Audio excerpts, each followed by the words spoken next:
What can the Arizona Cardinals do to get back playing tighter games, non-competitive performances in back-to-back weeks? We bring in, of course, our expert, NFL All-City analyst, Brian Baldinger. Baldy joins us. Subscribe, hit that like. Baldy, what's going on here in Arizona with this football team? They just can't seem to keep these games tight.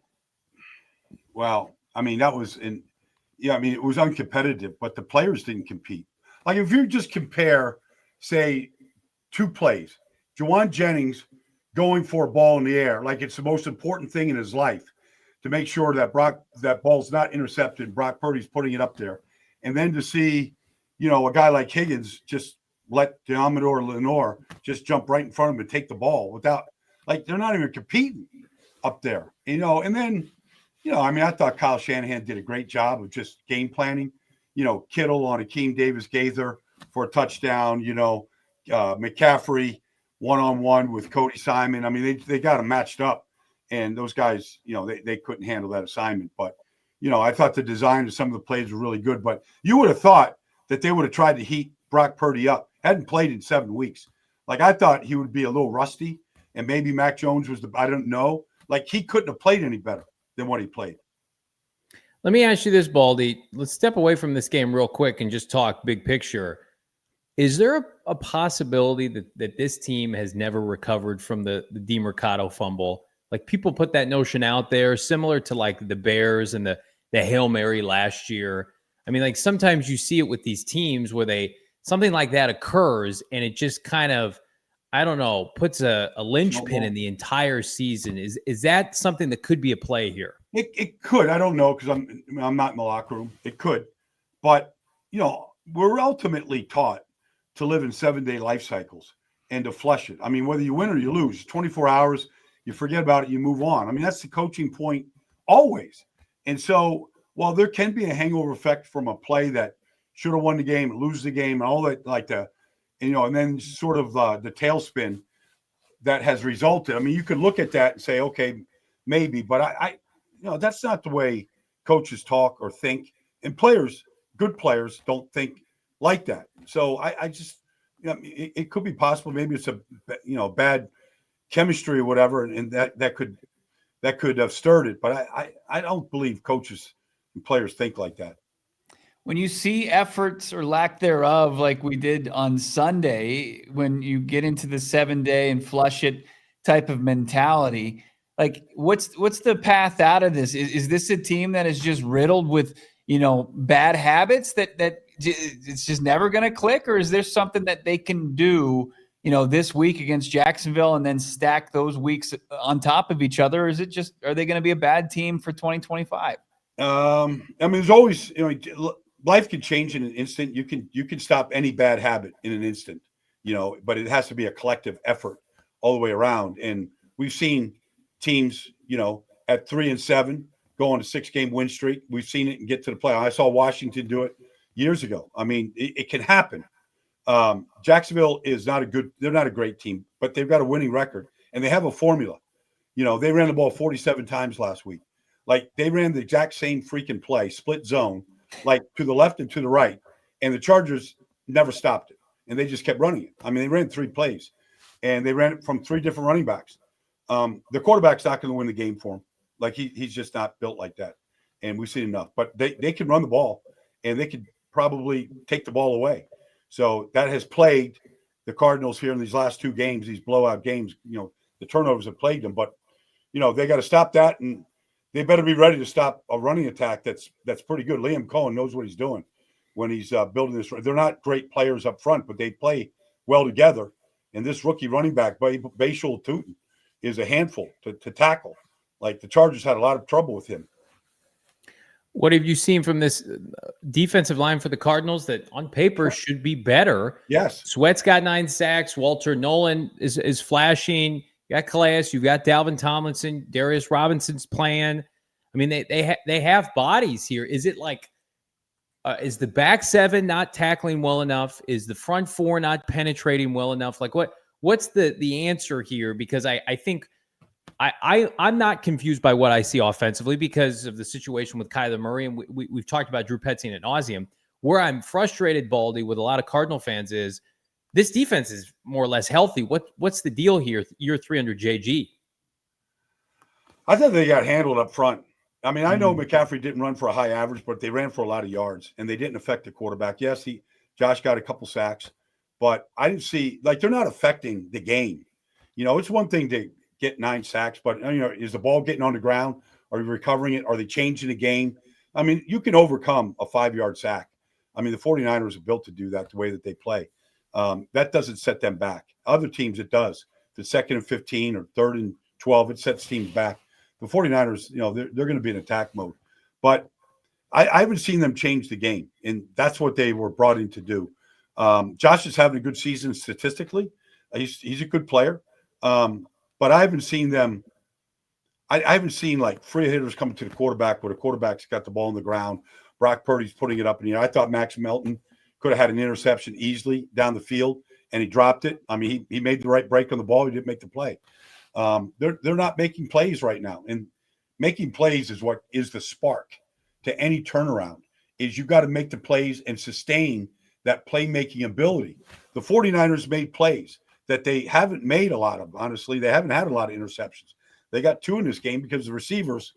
Like I said, I have no idea what Weaver's doing. Like Brissett throwing the ball to a spot, he doesn't even make an effort for the ball. Yeah. I don't know what. Like, I don't know what he was thinking. Looked exactly like an undrafted rookie free agent that's barely played in his second season.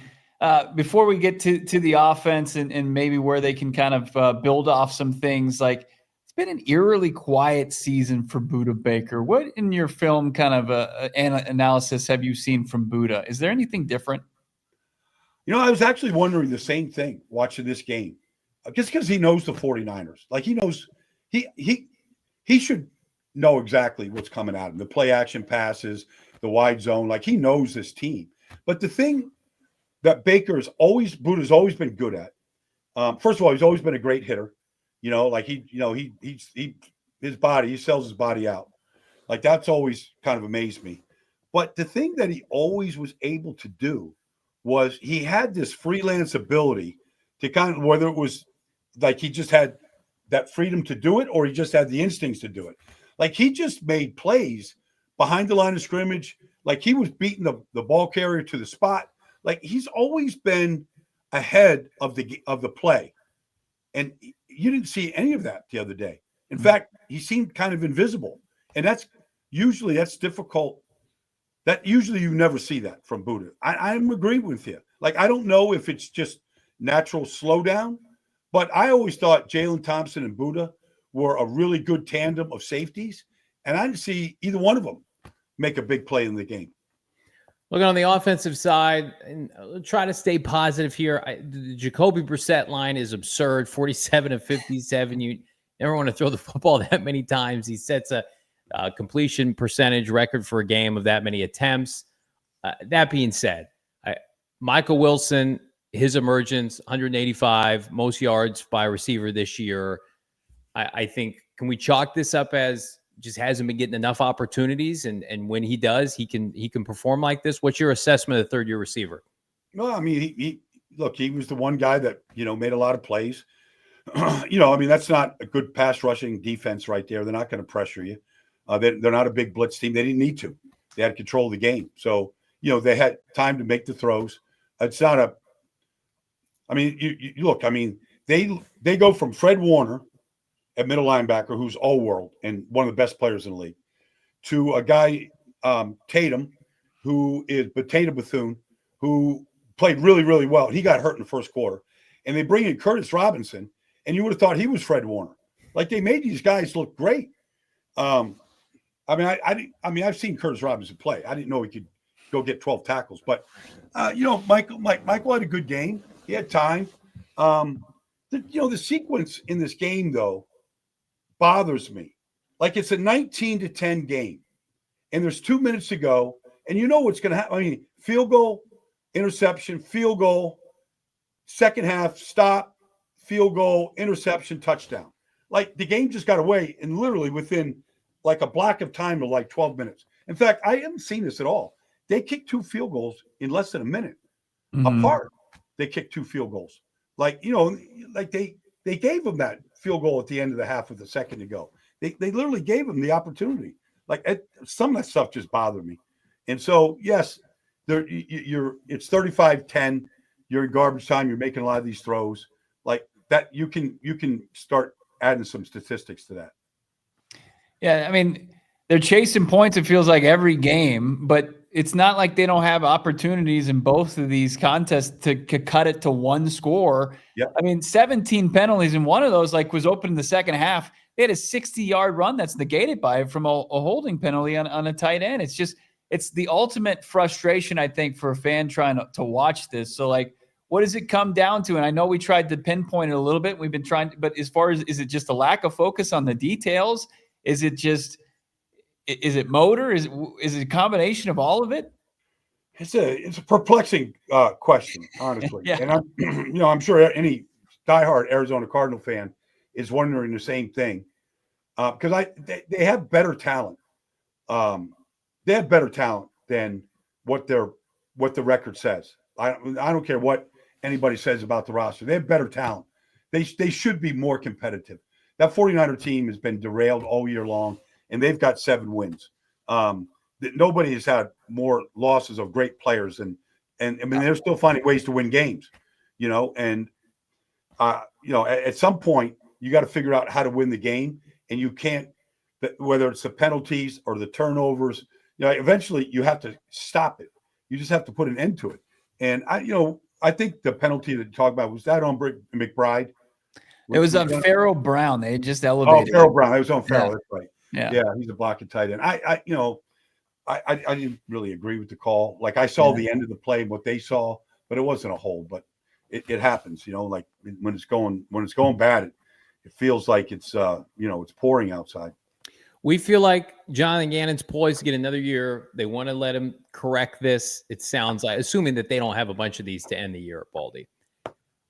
You tell me if my assessment's wrong here, because I'm with you. We've watched this team be rebuilt over 3 off seasons, and we'll put the Kyler Murray conversation for another day. But I look at this division, and I look at the coaching in this division, not just the head coaches, but the coordinators, Clint Kubiak, Robert Saleh. I mean, just Jonathan Gannon need to feel a sense of urgency this offseason and go out and get a Brian Dable, a potential Kevin Stefanski, who has a relationship with. Is that the quickest path back to relevancy for this team? It certainly can help. It can help. Coaching is a difference, game planning and scheming and all that kind of stuff, and taking what you have and making the best of it. There's a reason why Seattle blew out DeBoer, and went with Kalen right here, or the guy that was with DeBoer in Washington. There's a reason why they blew him out and they upgraded. There's a reason why they got rid of Geno and upgraded. I mean, you got to make hard decisions in this business, and sometimes you got to let coaches that have been, right by your side. You got to let them go, and sometimes they go because you're good and they get plucked, and sometimes you got to make hard decisions, and you got to say we have to do better, and whether it's a play calling, designing, developing of players, whatever it is, that those are hard decisions to make, but you have to make them sometimes. We'll end with this. Trey McBride, over 70 catches, 700 yards, 7 touchdowns. He's got 6 touchdowns in his last 5 games since Jacoby Brissett entered the lineup. The projections are like 1,200 yards, 12 touchdowns on the season, which would go up with Jackie Smith, who has the franchise record here with the Cardinals. Have you seen anything that Trey's added to his game this season that, on top of 2 pretty special seasons before that? Well, the knock, even up to last year, but certainly 2 years ago, was, he could get 100 catches. He couldn't score a touchdown, and that's obviously changed. I just think, he's their number one target. He's their number one receiver. And, if you're the quarterback, who's your safety? Who's your safety net? Regardless of what the play is and what the design, who's your safety net? Who can you trust to win the route if it's man coverage, to understand the softness in the zone if it's zoned, to be in the right spot? Like, who do you trust more than Trey in that offense? And so everybody has a red zone offense. Everybody has a design. Sometimes you just got to go to the guy that, however the play is designed, like, I'm going to give him a shot to make the play. And that to me is what has happened to Trey more than anything else.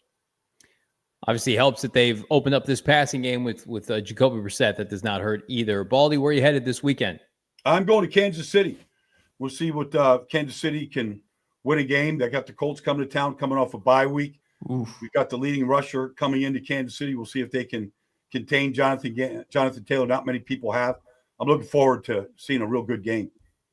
Baldy, we appreciate you. Follow him on Twitter, Yeah. our top analyst, NFL analyst, Brian Baldinger. Baldy, we'll talk to you hopefully after a dub against Jacksonville. That would be a good win. They don't beat themselves. I know that. They're not the best team, but they don't beat themselves.